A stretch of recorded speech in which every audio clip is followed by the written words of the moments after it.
نبی پاک صلی اللہ تعالیٰ علیہ وسلم نے ہمیں ایک مکمل دستور حیات عطا فرمایا ہے، اور حضور صلی اللہ تعالیٰ علیہ وسلم نے ہمیں پچھلی ساری قوموں سے جداگانہ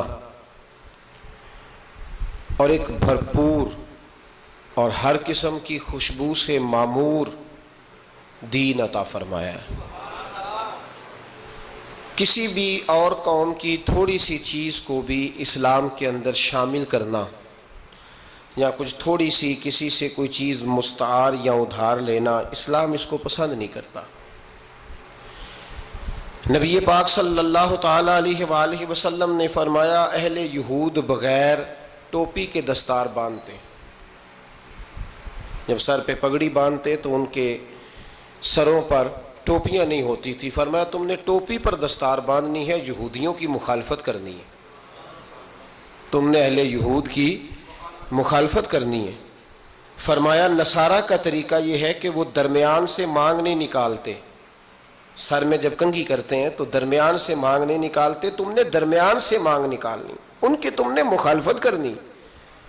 فرمایا آتش پرست یہودی اور بہت ساری قوموں کا طریقہ یہ ہے کہ مونچھیں بڑی رکھتے ہیں، داڑھیاں چھوٹی رکھتے ہیں۔ فرمایا تم نے ان کی مخالفت کرنی ہے، مونچھوں کو پست کرنا ہے اور داڑھیوں کو بڑا کرنا ہے۔ کوئی چیز کسی اور کی مستعار لے کر دین میں شامل کرنے کو نبی پاک صلی اللہ علیہ وسلم نے پسند نہیں فرمایا، پسند نہیں کیا۔ فرمایا یہ کام تم نے نہیں کرنا، تمہاری علیحدہ ایک شناخت ہے، تم مسلمان ہو، تمہارا اٹھنا بیٹھنا کھانا پینا چلنا سونا جاگنا حتیٰ کہ تمہارا نماز جنازہ بھی دوسروں سے منفرد ہے۔ تم لوگوں نے کسی اور قوم کی کسی تھوڑی سی بھی چیز کو اپنے معاملات میں شامل نہیں کرنا۔ اس کو کہتے ہیں دو قومی نظریہ، یہ نظریہ ہے، اسی کی بنیاد پر پاکستان بنا تھا کہ ہندو ایک الگ قوم ہے، مسلمان ایک الگ قوم ہے، ان کا اٹھنا بیٹھنا کھانا پینا ہم سے بالکل علیحدہ ہے اور ہمارا ان سے بالکل علیحدہ ہے۔ طرز زندگی طرز معاشرت معیشت کہیں ملتی نہیں ہندوؤں سے مسلمانوں، لہٰذا ہمیں ایک ایسا وطن چاہیے، ہمیں ایک ایسا وطن چاہیے جس وطن کے اندر مسلمان اپنے طریقے کے مطابق اٹھیں بھی بیٹھیں بھی چلیں بھی سوئیں بھی۔ نماز پڑھنے کے لیے وطن نہیں بنایا گیا کہ ہم نے اذانیں دینی ہیں نمازیں پڑھنی ہیں جماعتیں کرانی ہیں۔ یہ کام ہندوستان میں آج بھی ہوتا ہے، وہاں مسجدوں میں اذان بھی ہوتی ہے، جماعت بھی ہوتی ہے، تلاوت بھی ہوتی ہے، مدارس بھی ہیں، مساجد بھی ہیں، عربی ادب بھی ہے، سارا کچھ ہے۔ وہ پریشان کرتے ہیں، اس سے قطع نظر کرتے ہیں، وہ تکلیف دیتے ہیں، لیکن پابندی نہیں ہے۔ یہ سارے کام وہاں بھی۔ پاکستان نماز کے لیے نہیں بنا، پاکستان تلاوت کے لیے فقط نہیں بنا، پاکستان نبی پاک کے نظام کے لیے بنا ہے کہ کچہری میں حضور کا دین نافذ کیا جائے گا، اسمبلی میں نبی پاک کا دین نافذ کیا جائے گا۔ حضرت عمر فاروق رضی اللہ تعالیٰ عنہ کے طریقوں کے مطابق حکمران اس ملک کو چلائیں گے، اس لیے پاکستان بنایا گیا تھا۔ اب تو کوئی یہ نعرہ نہیں نہ لگاتا، کوئی جماعت بھی یہ نعرہ نہیں لگاتی جتنی سیاسی جماعتیں ہیں۔ حالانکہ پاکستان کا نعرہ آج بھی ہر آدمی کو پتہ ہے کہ پاکستان کا مطلب کیا، لا الہ الا اللہ محمد رسول اللہ صلی اللہ تعالی علیہ۔ لیکن کوئی بھی سیاسی جماعت اب اس نعرے کو لگانے کو تیار، بلکہ اس نعرے سے کامتے ہیں سیاسی حکمران، ان کو ڈر آتا ہے، ان کو پتہ ہے کہ جب پاکستان کا ترجمہ لا الہ الا اللہ محمد رسول اللہ ہوگا تو سب سے پہلے ہمارے لیے مشکل بنے گی، ہمیں سب سے پہلے احتساب کے کڑے مراحل سے گزرنا پڑے گا۔ دیکھیں نا، جمہوریت کے لیے اگر پاکستان بنا تھا تو جمہوریت تو میں ہمیشہ کہتا ہوں ہندوستان کی جمہوریت آج بھی پاکستان سے بڑی مستحکم ہے، ایک دفعہ بھی وہاں ڈکٹیٹر کی حکومت نہیں آئی۔ تو یہ جو ہمیں بتایا جاتا ہے، سبق پڑھایا جاتا ہے، ہماری نوجوان نسل آج تک ہر آدمی آتا ہے، میں نے کافی پہلے بھی کہا تھا کہ لوگ ہمیں نئے نئے نکات دیتے ہیں، کوئی 10 نکات دیتا ہے، کوئی 14 نکات دیتا ہے، کوئی 16 نکات دیتا ہے۔ ہمیں ضرورت نہیں تمہارے نکات کی، اس لیے کہ ہمیں سارے نکتے خطبہ حجت الوداع پہ نبی پاک نے عطا فرما دیے ہیں صلی اللہ تعالی علیہ وسلم، کسی نکتے کی ضرورت نہیں ہے۔ ہم حاجت نہیں محسوس کرتے. جب کوئی پارٹی منشور دیتی ہے، دستور دیتی ہے، تو میں تو حیران ہوتا ہوں کہ کیا کر رہے ہیں یہ لوگ. ہمیں ضرورت نہیں کسی منشور دستور کی. سارے منشور، سارے دستور، سارے قانون، ساری باتیں آمنہ کے لال ہمیں عطا فرما گئے ہیں. ضرورت نہیں ہے. پاکستان بنا تھا دو قومی نظریے کی بنیاد پر. نظریہ کیا ہے؟ لا الہ الا اللہ محمد رسول اللہ صلی اللہ تعالی علیہ. حکمران اس کو بھول گئے اور انہوں نے قوم کی ذہن سازی اس طرح کی، میڈیا کو ساتھ ملا کے بچوں کا ذہن اس طرح کا بنایا کہ قوم بھی تیار نہیں ہوتی. نظام مصطفیٰ صلی اللہ علیہ وسلم کے لیے قوم تیار، حالانکہ کافر کو آپ کی نماز سے کوئی مسئلہ نہیں. یورپ میں کبھی پابندی لگی ہے کہ مسجد نہ بناؤ؟ کبھی وہاں کسی نے کہا ہے قرآن پاک نہ لے کے آؤ؟ کبھی کسی نے کہا ہے؟ وہاں پابندی نماز پہ نہیں ہے. ان کو ڈر تو نظام مصطفیٰ سے آتا ہے کہ دین نافذ نہیں ہونا چاہیے. تو میرے بھائی، پاکستان ایک نظریاتی وطن ہے. جتنا دوڑ سکتے ہیں میں اور آپ دوڑ لیں، جتنا دوڑ سکتے ہیں. جہاں تک یہ قوم بھاگ سکتی ہے بھاگ لے. یہ اس چہرے کو اپنا لے یا اس چہرے کو اپنا لے یا اس کو آزما کے دیکھ لے. چونکہ اس وطن کی بنیاد کلمہ ہے تو یہاں سکون بھی اسی وقت آئے گا جب حکومت بھی کلمے والے رسول کی آئے گی صلی اللہ تعالی علیہ وسلم، صلی اللہ تعالی. اور اسلام ہر جگہ یہ بتاتا ہے کہ ملک کس کے ہیں؟ اللہ کے. تو نظام کس کا ہونا چاہیے؟ اللہ کا، اللہ کے دین کا. دنیا کی سب سے بڑی ہجرت ہوئی تھی جب پاکستان بنا تھا. دنیا کی سب سے بڑی ہجرت. 10,000 عورتوں کی عزتیں لوٹی گئیں جب یہ وطن بنا. لاکھوں لوگوں نے جانوں کی قربانیاں دیں. ابھی 15-20 سال پہلے ہندوستان کا پنجاب کا جو علاقہ ہے اس کو کھولا گیا تو ایک کنویں سے ابھی بھی ہڈیاں ملی ہیں جو سکھوں نے کاٹ کر مسلمان کنواں ہی پورا بھر دیا تھا. اس تکلیف کے ساتھ وطن بنا. کس لیے؟ جمہوریت کے لیے، حکمرانوں کے للے تللے کے لیے، ان کی بڑی کاروں جیپوں اور مرسڈیز کے لیے. اس لیے کہ یہاں روز نیا بل آئے گا، آج گورنر راج ہے تو آج فلاں ہے تو آج فلاں ہے. یہ ساری حکومتیں اگر وہی قانون جو انگریز کا بنا ہوا ہے اور وہی ساری دفعات جو آپ کے ہاں نافذ ہے وہی ہندوستان میں نافذ ہے تو بتایا جائے پھر وطن کیوں بنایا گیا تھا؟ پھر کیا ضرورت تھی؟ یہ سارے کام تو وہاں بھی ہو رہے. اس لیے میرے بھائی وطن کے نظریے کو سمجھے. وطن بنا تھا لا الہ الا اللہ محمد رسول اللہ صلی اللہ علیہ وسلم. اور اقبال جو بانی پاکستان ہے، جو مصور پاکستان ہے، جو تصویر دینے والے ہیں پاکستان، ان سے کسی نے کہا تھا کیوں پاکستان بنانا چاہتے ہو؟ ہم جو ایک ملت جو ہیں، ہندوستانی ایک ملت ہے، قوم ہے، تو کیا ضرورت ہے؟ تو اقبال کہنے لگے اپنی ملت پر قیاس اقوام مغرب سے نہ کر، خاص ہے ترکیب میں قوم رسول ہاشمی. نبی پاک کی قوم اپنی ترکیب کے لحاظ سے ہر قوم نے خاص ہے. دین کا نفاذ چاہیے، دین نافذ ہونا چاہیے. نبی پاک ایک اسٹیٹ کے سربراہ بنے تھے. مدینہ منورہ میں حضور نے نظام بنایا. آج میں ایک نئی بات آپ سے کرنا چاہ رہا ہوں. رونا روتے زمانے بیت گئے، اب آگے کی طرف دیکھنا ہے. جو قومیں ماضی کی لکیر پیٹتی رہتی ہیں وہ مایوس ہو جاتی ہیں، ان کے جذبے ٹوٹ جاتے ہیں. اب ماضی کو پیٹنے کی بجائے مستقبل کی روشنی کو دیکھنا چاہیے. ہمیں نبی پاک صلی اللہ علیہ وسلم نے کسی وطن کی تعمیر کے لیے جو جذبات دیے ہیں ان جذبات پر ہمیں غور کرنا چاہیے.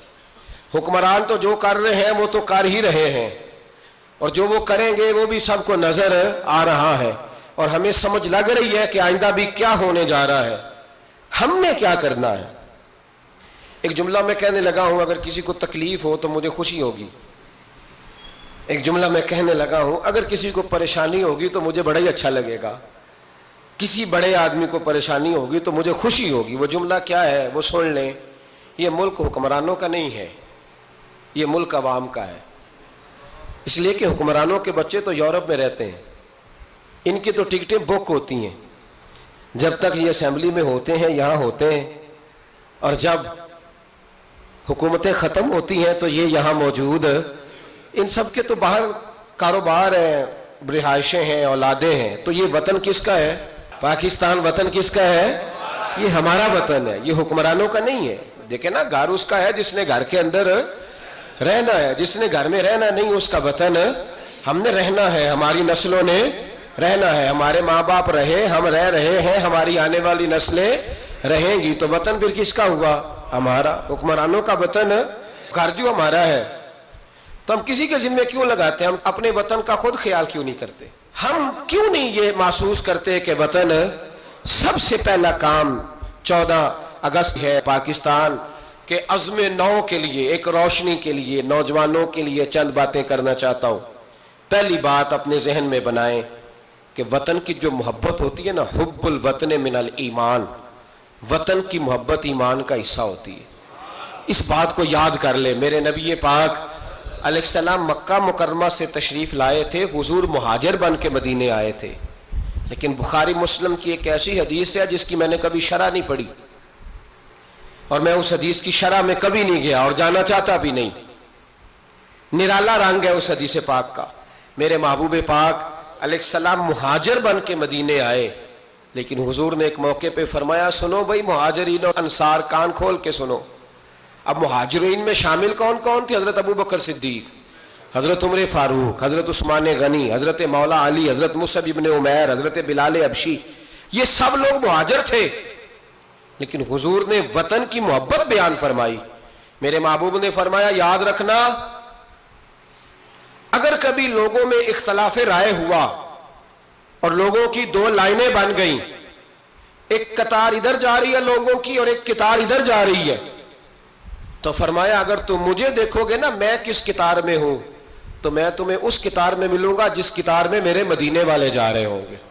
میں کہہ رہا ہوں بلا تبصرہ، بغیر تشریح کے اس روایت کو دیکھیے گا، حضور نے اپنے وطن سے پیار کیا اور اپنے وطن کے لوگوں سے محبت فرمائی۔ حضرت ابو ہریرہ فرماتے ہیں جب ہم سفر سے واپس آتے تھے نا، سفر سے واپس لوٹتے تھے اور مدینہ منورہ کی عمارتیں نظر آتی تھی، مکانات نظر آتے تھے، تو ہم حضور کا جذبہ دیکھتے، میرے محبوب پاک گھوڑے کو تیز کر دیتے، سواری کو دوڑاتے، یا رسول اللہ کیا ہوا؟ فرمایا جلدی کرو میرا شہر آ گیا ہے، میرا علاقہ آ گیا ہے۔ حضور نے اپنے وطن سے پیار کیا، اگرچہ اس وطن کی انفرادیت اپنی جگہ پہ ہے، اس کی عظمت اپنی جگہ۔ ایک پہلو ان حدیثوں سے یہ بھی ملتا ہے کہ جس جگہ ہم رہتے ہیں ہمیں اس وطن سے پیار ہونا چاہیے، ہمیں پاکستانی ہونے پر فخر ہونا چاہیے۔ مدینے کے بعد، مکے کے بعد اگر ہمیں کسی وطن سے پیار کرنا چاہیے تو پاکستان سے کرنا چاہیے، اس کی گلیوں سے، اس کے کھیتوں سے، اس کے کھلیانوں سے، اس کے گاؤں سے، اس کے شہروں سے ہمیں پیار کرنا چاہیے، ہمیں محبت کرنی چاہیے۔ ہمارا معاملہ کیا ہے؟ ہم صرف اپنے گھر سے پیار کرتے ہیں، اس لیے 1.25 کروڑ روپیہ بنگلے پہ لگ جاتا ہے، 10,000 روپیہ لوگ اپنی گلی پہ نہیں لگاتے۔ وہ گلی کس کی ہے؟ اس پہ کیوں نہیں پیسے خرچ ہوئے؟ کہتا ہے وہ ٹیکس دیتا ہوں تو ٹیکس والے خرچ کریں گے۔ او خدا کے بندے، وطن تیرا ہے تو گلی بھی تیری ہے، اس کی تعمیر کی ذمہ داری بھی تیری ہے، تو چھوڑ۔ اگر وہ اتنے ہی اچھے ہوتے تو اب تک سنور نہ گیا ہوتا۔ تو اپنی گلی کا خیال کر، تو اپنے علاقے کا خیال کر، تو اپنی بستی کا خیال کر، تو توجہ دے، تو اس کی تعمیر میں کردار ادا کر۔ الیکشن آیا تو لوگوں نے کوڑے کی تصویریں کھینچ کھانچ کے سوشل میڈیا پہ ڈالی، فلاں ایم صاحب نے بھی اپنے علاقے سے کوڑا نہیں اٹھوایا، فلاں نے بھی کوڑا نہیں اٹھوایا، فلاں نے بھی کوڑا نہیں اٹھوایا۔ کوڑا جب بارش ہوتی ہے تو تعفن پھیلتا ہے۔ مجھے کچھ سانس میں تکلیف ہوئی تو ڈاکٹر صاحب سے جب میں نے مشورہ کیا تو وہ مجھے کہنے لگے کوئی تعفن والی جگہ نہیں ہونی چاہیے، اس سے آپ بچیں، درختوں کے پاس رہیں، پتوں کے پاس رہیں جہاں سے آکسیجن تازگی ملے۔ اور یہ ضرورت صرف مریض کی نہیں ہے، یہ ہر اس شخص کی ضرورت ہے جس کی سانسیں چل رہی ہیں، اس کو اس کی حاجت ہے۔ کوڑے پر جب بارش پڑتی ہے تو تعفن پھیلتا ہے، ایسی سخت بدبو آتی ہے جس سے امراض پیدا ہوتے ہیں۔ حکمران نے کوڑا نہیں اٹھایا، بلدیہ کے لوگوں نے ذمہ داری محسوس نہیں کی، ایم این اے صاحب کے حلقے میں ڈھیر لگے ہوئے کوڑے کے۔ لیکن ایک سوال ہے، پوچھنے کی اجازت ہونی چاہیے۔ وہ سوال یہ ہے کہ کوڑا اٹھانے والے نے تو نہیں اٹھایا، پر بتائیے کوڑا پھینکا کس نے تھا؟ جو آدمی سودا خریدنے کے لیے 4 گلیاں آگے جا سکتا ہے وہ کوڑا پھینکنے کے لیے بھی تو جا ہی سکتا ہے نا، اس کو پتا ہے نا کوڑا پھینکنے کی جگہ۔ پھینکا کس نے کوڑا؟ اچھا ایک بات اور ذرا آپ کی توجہ کے لیے، سوشل لوگ ہیں ہم معاشرے کا حصہ ہیں، ہمیں معاشرے میں لوگوں کی ضروریات درپیش رہتی ہیں۔ سوشل لائف میں اگر آپ تھوڑا سا آگے بڑھے نا، آپ کے گھر میں جو بیٹی کا رشتہ دیکھنے آتا ہے نا، وہ جن چیزوں پر کمنٹس کرتا ہے نا، ان میں ایک چیز یہ بھی ہوتی ہے، وہ لوگ کہتے ہیں بھائی آپ کا گھر بھی اچھا ہے، آپ لوگ بھی اچھے ہیں، لیکن جس علاقے میں آپ رہ رہے ہیں نا، وہ علاقہ صاف ستھرا نہیں ہے، وہ علاقہ اچھا نہیں ہے، وہ اس چوک میں بھی کوڑا پڑا ہے، پچھلے چوک میں بھی کوڑا پڑا ہے۔ تو یہ جو گلیوں میں کوڑا پڑا ہوتا ہے نا، یہ اس مقامی لوگوں کی تہذیب کی عکاسی کرتا ہے۔ آپ اس پہلو پر یہ میں اپیل کر رہا ہوں، میں گزارش کر رہا ہوں، میرے بزرگ میرے دوست ناراض نہ ہو، میری بات پر توجہ دیں۔ اب سنیں میرے نبی پاک صلی اللہ علیہ وسلم نے ہمیں تربیت کیا دی۔ حضور علیہ السلام فرماتے ہیں، امام رازی نے تفسیر کبیر میں حدیث لکھی ہے، محبوب فرماتے ہیں قیامت کے دن اللہ تبارک و تعالیٰ ایک گناہ گار کے بارے میں جنت کا فیصلہ فرما دے گا۔ وہ گناہ گار بڑا تھا، بڑا مجرم تھا، بڑا، بندے کو پتا ہوتا ہے نا اپنا کہ وہ کتنا گناہ، وہ گناہ گار نہ رب کے کرم پر رو پڑے گا، اپنے رب کی عطا پر شرمندہ ہو کے روئے گا، اور ہاتھ باندھ کے عرض کرے گا مولا میں تو جانتا ہوں میں کیا ہوں، ایسی کون سی میری نیکی تھی کہ تو نے مجھے بخش دیا۔ وہ خود شرمندہ ہو کے تڑپ کے بولتا ہے، تڑپ کے، میری اجرت میری محنت سے زیادہ کیوں ہے، میرے محسن تیرے احسان سے ڈر لگتا ہے۔ تو وہ خود بول پڑا، کہنے لگا مولا مہربانی فرما مجھے بتا یہ میرے اوپر کرم کیسے ہوا، میں تو اس قابل نہیں تھا۔ تو میرے محبوب پاک علیہ السلام فرمانے لگے، رب کریم اس سے فرمائے گا ایک دن رات کو نہ تو اپنی گلی سے گزر رہا تھا، دیکھنے والا کوئی نہیں تھا جو تیری تصویر کھینچ کے سوشل میڈیا پہ ڈالتا، کوئی اخباری نمائندہ نہیں تھا جو فٹافٹ اخبار میں خبر دیتا، کوئی لوگ نعرے لگا، تو اکیلا تھا، رات بھی تھی اندھیرا بھی تھا، گلی سے گزرتے ہوئے تیرے پیر سے کروڑا ٹکرایا تھا، رات تھی، کوئی دیکھنے والا نہیں، تعریف کرنے والا نہیں، تو نے وہ روڑا اٹھا کے پھینک دیا تھا، کیوں پھینکا تھا؟ تو نیکی چونکہ اس کی نظر میں معمولی تھی تو وہ بھول چکا تھا، کہے گا یا اللہ وہ والا روڑا، وہ ایک روڑا مالک کریم، وہ تو میں نے اس لیے اٹھایا تھا کہ میرے محلے میں بوڑھے بھی رہتے ہیں، بیمار بھی رہتے ہیں، بچے بھی رہتے ہیں، کمزور بھی رہتے ہیں، اس لیے اٹھایا تھا کسی کو ٹھوکر نہ لگ جائے۔ میرے محبوب فرماتے ہیں عرش کے مالک نے فرمایا، رب کریم نے فرمایا تو رات کے اندھیروں میں روڑے اٹھا اٹھا کے میرے بندوں کا خیال رکھے تو میں آج قیامت کے دن تیرا خیال نہ رکھوں؟ فرمایا اس ایک روڑے کے اٹھانے کی برکت سے میں نے تیرے لیے جنت کا فیصلہ فرما دیا ہے۔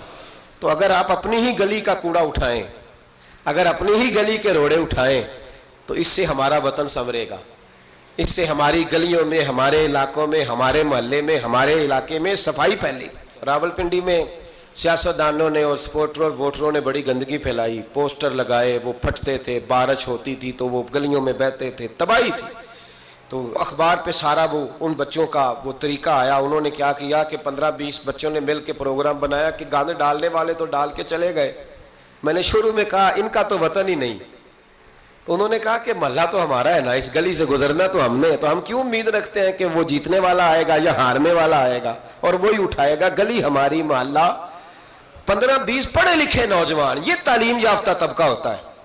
تعلیم یافتہ طبقہ وہ نہیں ہوتا کہ لمبے بال رکھ کے تو گلی کے کونے پہ کھڑے ہو کے کہے یہ سارا محلہ جاہلوں کا ہے، دیکھو روڑی لگائی، یہ تعلیم نہیں، یہ جہالت ہے۔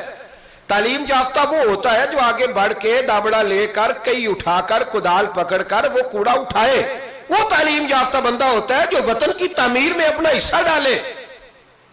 ان نوجوانوں نے کام کیا، اسی وطن کے رہنے والے، اسی وطن کے باسی، وہ کہتے ہیں ہم 15 نکلے تھے، پھر سارا وطن اٹھا اور ڈھیروں اور ہزاروں علاقوں کے لوگوں نے ان کی تقلید کی۔ تو پہلا کام یہ کریں کہ وطن سے پیار کریں، دوسرا کام یہ کریں کہ اس کی صفائی میں اپنا حصہ ڈالیں۔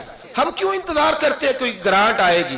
میری ذاتی رائے یہ ہے، میری ذاتی رائے کہ جتنے گلی میں مکان ہوتے ہیں نا، سب کے گھروں کے اندر سہولیات ہوتی ہیں، وہ سارے اگر ملیں تو میرا خیال ہے ان کی اپنی گلی کا نظام صحیح ہو ہی سکتا ہے۔ تو آؤ مل کے اس وطن کو سنوارنے کی کوشش کریں، اس کی گلیوں پہ محنت کریں، اس کے کھیتوں پہ محنت کریں۔ اور تیسری بات، اس وطن کو سرسبز و شاداب بنائیں۔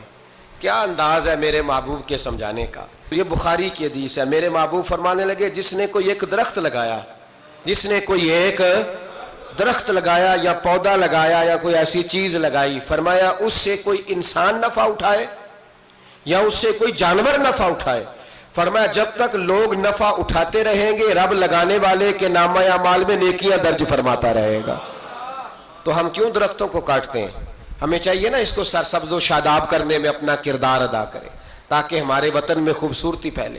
ایک مرض بڑی تیزی سے پھیل رہا ہے، ہیپاٹائٹس سی کا مرض ملک میں بڑی تیزی سے پھیل رہا ہے، بڑی تیزی سے جگر کام کرنا چھوڑ جاتا ہے، معدے کی بیماریاں بڑھتی ہیں، پیٹ کے درجنوں امراض ہیں، پیٹ میں پانی پڑ جاتا ہے۔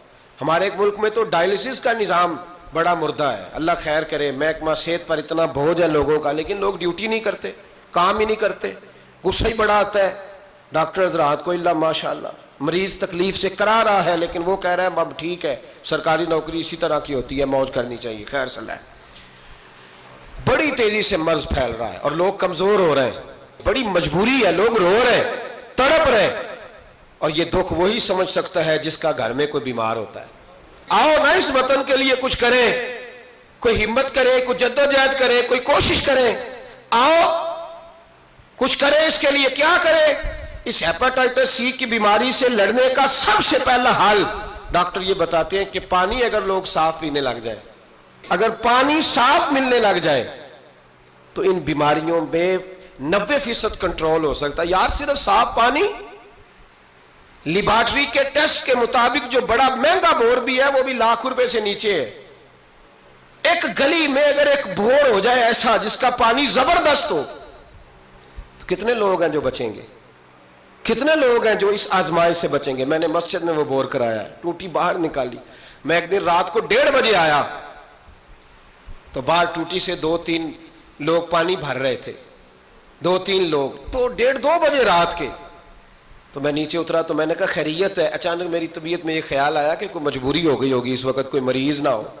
کہنے لگے پانی پینا تھا، گھر میں پانی ختم ہو گیا تھا تو میں بھی دیر سے آیا ہوں، کہیں گیا ہوا تھا، ابھی پہنچا ہوں۔ تو گھر والوں نے بتایا تو میں نے کہا ٹھہر جاؤ، گھر والا پانی نہیں پینا، میں آپ کو وہ پانی لا کے دیتا ہوں جو لیبارٹری سے ٹیسٹ شدہ ہے، اور 3-4 دفعہ میں نے اس کو بھیج کے ٹیسٹ کرایا۔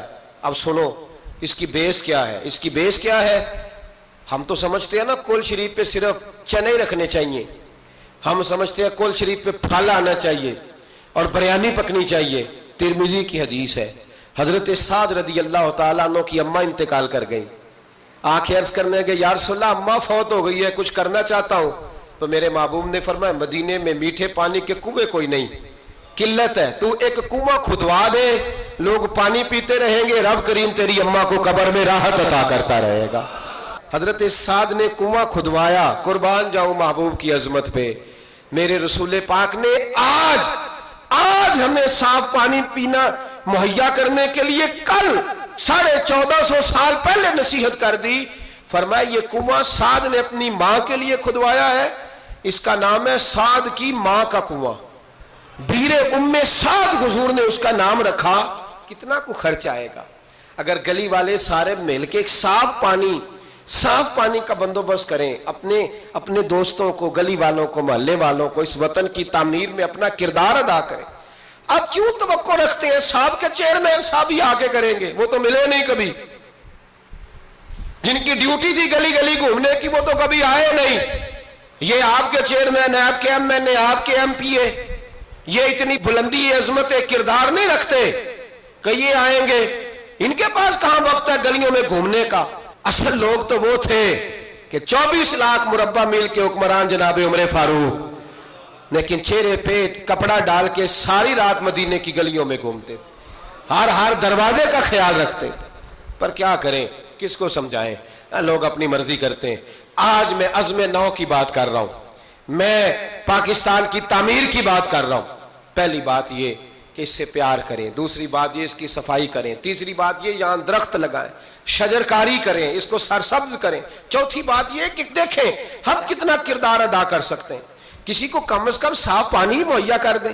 دیکھیں نا میرے نبی پاک علیہ الصلوۃ والسلام نے اعلان فرمایا، ایک یہودی کا قبضہ تھا میٹھے پانی کے کنویں پر، تو رسول پاک علیہ الصلوۃ والسلام نے فرمایا یہودی کا قبضہ ہے، مسلمانوں کو پینے کے لیے پانی نہیں دیتا۔ کیا خوبصورت اعلان ہے، پانی نماز کی بات نہیں ہو رہی، روزے کی بات نہیں ہو رہی، حج کی بات نہیں ہو رہی، پانی کی بات ہو رہی، پینے کے پانی کی۔ کتنا بڑا اعلان ہے، لوگوں نے دین کو محدود کر دیا ہے کہ مسجد کے اندر آ کے نماز پڑھنا ہی خالی مذہب ہے، روزہ رکھنا ہی خالی مذہب ہے۔ میرے محبوب پاک علیہ السلام نے کیا ارشاد فرمایا؟ حضور نے فرمایا یہودی کا قبضہ ہے، لوگوں کو پینے کے لیے صاف پانی نہیں دیتا، میٹھا پانی نہیں دیتا۔ منبر پر مسجد نبی پر اعلان کر رہا ہوں، حضور فرمانے لگے جو اس سے کنواں خرید کر وقف کرے گا یہ میرے ہاتھ میں جنت کی ٹکٹ ہے۔ حضور فرمانے لگے مصطفیٰ کا وعدہ ہے پانی کے لیے، یعنی پینے کا پانی، یعنی لوگوں کے حلق سے پانی اترے۔ جاگو جاگو، وطن کے لیے کرو، محنت کرو، آگے بڑھو۔ میرے رسول پاک علیہ السلام نے فرمایا جو میرے مدینے والوں کے لیے پانی کا کنواں وقف کرے گا میں جنت دیتا ہوں۔ حضرت سیدنا عثمان غنی پہنچ گئے، اس کے پاس پہنچے، 6,000 یا 7,000 دینار کا کنواں تھا۔ اس نے کہا میں ایک دن کے لیے دوں گا، صرف ایک دن میری باری، ایک دن 6-7 ہزار دینار مانگے، حالانکہ کنواں 6-7 ہزار دینار کا کل تھا۔ مسجد کے لیے زمین کی بات نہیں ہو رہی، مدرسے کے لیے زمین کی بات نہیں ہو رہی، کنویں کے لیے پینے کا پانی لوگوں کو مہیا کرنا ہے، عام عوام کو۔ اور اس وقت صرف بات بھی مسلمانوں کی نہیں، یہودی بھی پیئیں گے، دیگر لوگ بھی پانی پیئیں گے۔ میرے نبی پاک علیہ السلام کے غلام نے کہا کنواں دے دے۔ کل کنواں سارا 6-7 ہزار دینار کا تھا۔ کہنے لگا میں نے نہیں دینا۔ جناب عثمان بیٹھ گئے، فرمایا تو بات کر کتنے کا دے گا؟ اس کے منہ سے نکل گیا 40,000 دینار۔ 40,000 دینار۔